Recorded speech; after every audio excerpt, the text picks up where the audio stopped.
अरे बच्चों 8th class math mensuration chapter 9 की एक्सरसाइज 9.2 का फर्स्ट क्वेश्चन करने जा रहे हैं। जी फिगर्स दी हुई, इनका एरिया निकालना है। एरिया ऑफ द क्वाड्रिलेटरल लिखा हुआ है।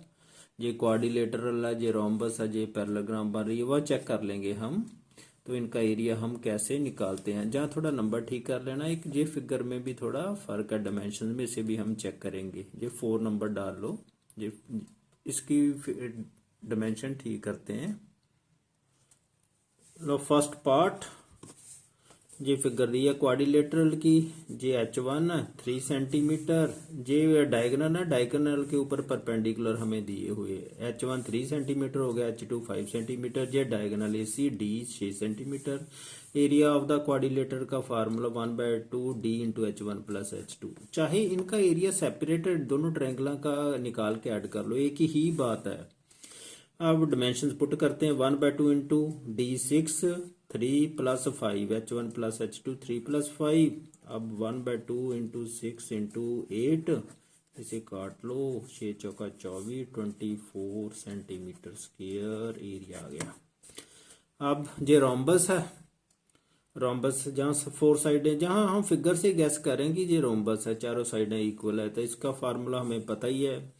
एरिया ऑफ द रोम्बस अगर डायगोनल के तौर पे फार्मूला लिया जाए तो डायगोनल भी दिए, एक 7 सेंटीमीटर है, दूसरा 6 सेंटीमीटर है, वो लिख लिया D1 D2। D1 7 centimetre, D2 6 centimetre. Area rhombus 1/2 into D1 into D2, ये formula first diagonal into second diagonal. अब वैल्यू पुट कर दी, 7 इंटू 6 1/2 है, तो इसको काट लो, 21 सेंटीमीटर स्क्वायर आंसर आ गया। ये एरिया आ गया रोम्बस का। अब नेक्स्ट लो, इसे पहले समझ लो, इसकी ऑपोजिट साइड्स है ना, जो ये क्वाड्रिलेटरल वो इक्वल है। तो अगर साइडें इक्वल हो जाए ना, ऑपोजिट साइडें इक्वल हो जाए, तो वो पैरेललोग्राम बन जाती है। जो पैरेललोग्राम का डायगोनल है ना, इसे 2 कॉन्ग्रुएंट ट्रायंगल्स में बांटता है। दोनों ट्रायंगल्स कॉन्ग्रुएंट है तो दोनों का एरिया भी इक्वल होगा। एरिया इक्वल होगा तो हम ऐसे करेंगे, एक एरिया निकाल के, जैसे ट्रायंगल ADC का एरिया निकाल देंगे, उसे डबल कर देंगे, तो एरिया ऑफ पैरेललोग्राम ABCD आ जाएगा। लो थोड़ा लिख लें, AD is equal to BC, थोड़ा लिखना तो पड़ेगा ना, and AB is equal to DC is equal to 6 centimetre. तो ऑपोजिट साइडें हो गई equal, opposite side of quadrilateral ABCD are equal, therefore ABCD is a parallelogram and AC diagonal है, इतना लिखना पड़ता है। Diagonal divides the parallelogram into 2 congruent triangles having equal. ये आपकी बुक में ही लिखा हुआ है, जहां ये हमें पता भी है। तो therefore area triangle ABC equal to triangle ADC। देखो जो आपकी बुक में नोट में दिया हुआ, diagonal in a parallelogram is divided into 2 congruent triangle. तो जो कॉन्ग्रुएंट ट्रायंगल का एरिया हमेशा इक्वल होता है। तो अब एरिया ऑफ पैरेललोग्राम ABCD किसके बराबर हो गया? Area triangle ABC plus area triangle ADC। तो ये दोनों ट्रायंगल इक्वल है, देखो लिखा हुआ, तो इसे हम लिख सकते हैं 2 एरिया ट्रायंगल ADC। AR का मतलब एरिया है। अब जहां फार्मूला लगाते एरिया ट्रायंगल ADC, 2 तो लगना ही है, इंटू हाफ। क्या फार्मूला होता है? ट्रायंगल का AC इंटू DL। बेस जे बन गया, हाइट जे है, जे 90 का है ना, जे फिगर में दिया हुआ है। तो AC 8 है, जो DL परपेंडिकुलर है वो 3 सेंटीमीटर है। तो ये लिख दिया हमने, ये 2 से 2 काट दो, AC 8 है, DL 3 है, जो परपेंडिकुलर 2 दिया 24 24 centimetre square. Area of parallelogram ABCD आ गया। लो बच्चों, जो 4th पार्ट है, जो ट्रेपीजियम नजर ही आ रहा है, ऑपोजिट साइडें पैरेलल है, एक पेयर पैरेलल है। ये फार्मूला लगा लेते हैं। एरिया ऑफ ट्रेपीजियम को 1/2 sum of parallel sides into height. Parallel side 9 centimetre थे 7 सेंटीमीटर है, 9 प्लस 7, जो हाइट है 6 सेंटीमीटर है। अब इसको सॉल्व कर देते हैं। 1/2 इंटू 60, 9 7 16, पहले ब्रैकेट को ही सॉल्व करते हैं। 2 3 6 16 3 48, 48 centimetre square area of trapezium आ गया। अब ये 5th पार्ट है। 5th पार्ट में क्या है क्वेश्चन, इसने ना ये साइड दी है और ये 90 का दिया हुआ है, ये 10 सेंटीमीटर दी हुई है AE। तो ये 90 का है, तो ये भी 90 का ही होगा। तो ये बन तो ट्रेपीजियम रहा है। ट्रेपीजियम ऐसा भी होता है, ये ऑपोजिट साइड है ना, AE और CD ये पैरेलल है। ये हम फिगर से जज कर रहे हैं।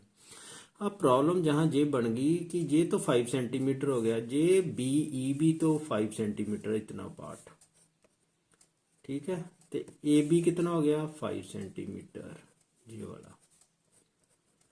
तो इसने जहां 6 सेंटीमीटर दे दिया ए सी, अगर पाइथा अगर इसको फिर हमें बी सी नहीं दिया हुआ, अगर बीसी दिया हो तो तभी ये स्क्वायर बनता ना, बीसी दिया नहीं। अगर हम पाइथागोरस थ्योरम जहां लगा के पहले बीसी कैलकुलेट करेंगे, अगर बीसी कैलकुलेट करते हैं, अगर जे वैल्यू मान के चलते हैं ना, तो एक तो ये वैल्यू पीछे आंसर से मैच नहीं करेगी, नहीं करती। अगर इसे 50 स्क्वायर रूट 50 सेंटीमीटर मान के चले न, अगर ये hypotenuse A C right angle triangle ABC का, तो फिर आंसर हमारा ठीक आता है। इसलिए ये मैंने जहां करेक्शन कर दी है, 6 सेंटीमीटर की जगह स्क्वायर रूट 50 सेंटीमीटर लिख दिया। अब करके देखते हैं। लो ए बी स्क्वायर, जे राइट एंगल ट्रायंगल एबीसी है, A B square plus B C square is equal to A C square, क्योंकि उसने ए सी दिया हुआ ना, बी सी निकालना पड़ेगा हमें। तो ये तो होगी पाइथा B E equal to C D, ये बी ई सी डी के बराबर है, हम इसे स्क्वायर मान के चल रहे हैं।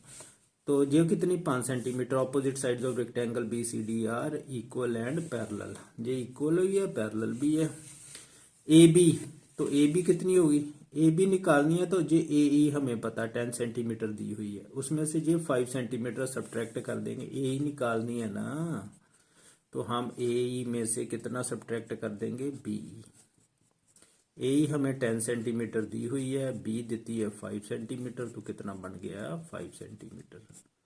ये ए बी है, इसे ठीक कर लो, ए बी भी निकालनी ना, ए ई माइनस बी। अब ए बी इसलिए निकाल रहे हैं क्योंकि हमने बी सी निकालनी पाइथागोरस थ्योरम लगा के। लो अब ये हमें पता लग गया, A B 5 centimetre, A E minus B 10 centimetre minus 5 centimetre आ गई। ए सी वो मैं जहां 50 सेंटीमीटर स्क्वायर रूट 50 सेंटीमीटर मान के चल रहा हूँ, 6 नहीं, फिर ही आंसर ठीक आना हमारा। अब बाय 1, अब मैं ये वैल्यू जहां जो इक्वेशन है ना, ये इसमें पुट करने जा रहा हूँ। ए बी 5 का स्क्वायर, ये 5 निकाला, ए बी सी कितना ये निकालनी है, आगे ए सी स्क्वायर रूट 50 का होल स्क्वायर, तो ये बन गया 25 plus B C square equal to, इसको सॉल्व करके स्क्वायर रूट से स्क्वायर कट गया 50, बी सी स्क्वायर आ गया 50 माइनस 25, तो बी सी आ गया square root 25 equal to 5 centimetre. अब मुझे बी सी का पता चल गया। अब मैं लगाऊंगा ट्रेपीजियम का फार्मूला, हाइट। अब ये बी सी हाइट बन गई। अब ये ट्रेपीजियम उल्टा नजर आ रहा है ना आपको, अब जैसे आप फिगर देख रहे जी, ऐसा है, ऐसा ट्रेपीजियम है, नजर आ रहा होगा, ये हाइट होगी इसकी बीच में। लो देखो, एरिया ऑफ ट्रेपीजियम एडी से क्या formula, 1/2 sum of parallel sides A E plus C D into B C, A E plus C D into B C. अब वैल्यू पुट कर देते, ए ई 10 सेंटीमीटर, ये हमें पता है, ये दी हुई है 10 सेंटीमीटर, ये 5 दी है, कल ही बी सी नहीं सी पता हमें, वो हमने कैलकुलेट कर ली है। तो 10 प्लस 5 इंटू 5, वो हमने बी सी 5 सेंटीमीटर निकाल ली है। 10 प्लस 5 15 हो गए, इंटू 5 15 5 75/2, इसको डिवाइड करोगे ऐसे decimal, 37.5 centimetre square area of trapezium आ जाएगा। क्वेश्चन 1 का 6 पार्ट 9.2 एक्सरसाइज, ये 6 पार्ट है। ये ट्रेपीजियम ऑपोजिट साइड 8 सेंटीमीटर है, 6 सेंटीमीटर है, इस ट्रेपीजियम की हाइट है जो वो 4 सेंटीमीटर है। तो सीधा ही फार्मूला लग जाएगा, area of trapezium is equal to 1/2 sum of parallel sides into height. Value put कर दो, 1/2 इंटू 8 प्लस 6, ये पैरेलल साइड सम हो गया, इंटू हाइट 4 सेंटीमीटर दी हुई है। 1/2 8 जमा 6 14 इंटू 4 14 इंटू 4 2 जा 4 जे काट दिया, 14 2 से मल्टीप्लाई किए तो 28 centimetre square area of trapezium आ गया।